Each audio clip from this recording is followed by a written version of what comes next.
السلام علیکم ورحمۃ اللہ وبرکاتہ۔ محرم الحرام کے مہینے کا آغاز ہو چکا ہے۔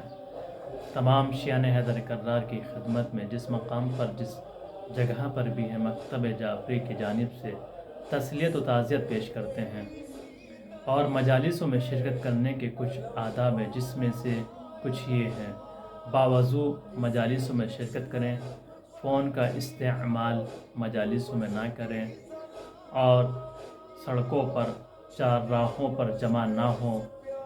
مجالسوں کا وقت اذان سے نہ ٹکرائے بلکہ اس طریقے سے تنظیم کیا جائے کہ یا اذان سے پہلے مجلس رکھی جائے یا اذان کے بعد، یا سب سے بہتر یہ ہے کہ امام بارگاہوں میں حسینیوں میں نماز بجماعت شروع کی جائے، اس کے فوراً بعد مجلس کا اہتمام کیا جائے۔